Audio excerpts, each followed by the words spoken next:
بسم الله والصلاة والسلام على رسول الله صلى الله عليه وسلم.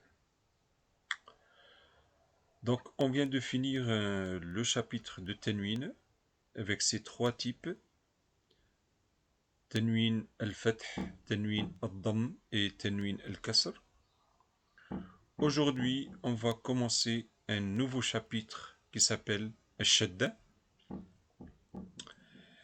Mais j'aimerais bien commencer par une petite remarque. Si vous êtes là aujourd'hui et que vous suivez cette vidéo, c'est-à-dire pour moi, vous maîtrisez tout ce que j'ai fait depuis le début.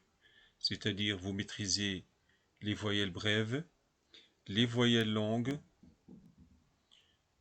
sukun et tenwin. Si vous avez encore des lacunes, merci de bien réviser avant de commencer ce chapitre. Pourquoi? Parce que Shadda, c'est un petit peu compliqué comme voyelle. Il faut bien comprendre le fonctionnement de cette voyelle, cette nouvelle voyelle, avant de poursuivre notre apprentissage. Donc, on va dire Bismillah, on va commencer. Donc, cette vidéo, on va expliquer le fonctionnement de cette voyelle qui s'appelle Shadda. Donc, la Shadda s'écrit au-dessus de la lettre. Elle indique que l'on prononce deux fois la consonne.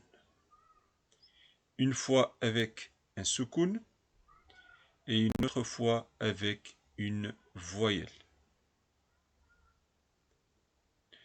En fait, en deux mots, shadda, c'est le contraire du tenwin. Le tenwin, on va doubler la voyelle. Shadda, on va doubler la lettre même, c'est-à-dire la consonne. Donc, pour expliquer ça, on va prendre un exemple.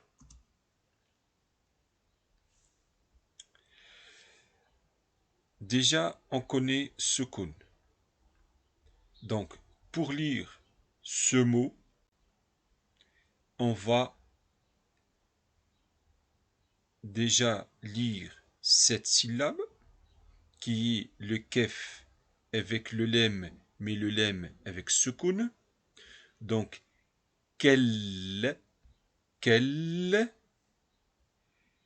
la même lettre se répète avec le fatha, donc ça donne quel,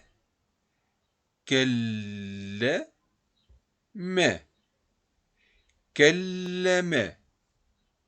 Vous voyez un petit peu la différence entre tenwin et shadda. Tenwin, en fait, on double la voyelle. Si c'est fatha, ça devient deux fatha. Si c'est damma, deux damma. Si c'est le kasra, deux kasra. Là, en fait, on va doubler la lettre. Ici, c'est le lem. Donc, pour l'écrire, eh ben, ils ont inventé une voyelle qui est shadda. Donc, qu'est-ce qu'on fait? Donc, pour éviter d'écrire le lem deux fois, une fois avec sukun, une fois avec le fatha, donc on va garder le lem avec le fatha et on va rajouter shadda. Mais pour le lire, on le lit de cette façon. Pour l'écrire, on l'écrit comme ça. Donc, kallama, on va l'écrire kallama. On va prendre un deuxième exemple pour expliquer.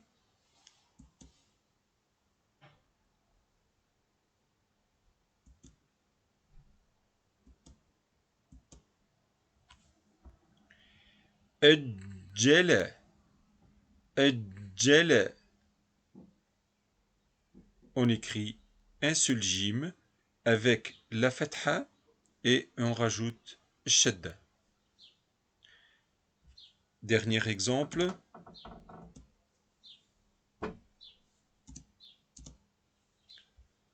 رب ربما ربما. Voilà, la fin de cette vidéo. La prochaine, on, on va prononcer toutes les lettres avec shadda. Barakallahu fikum. Assalamu alaikum wa rahmatullahi wa barakatuh.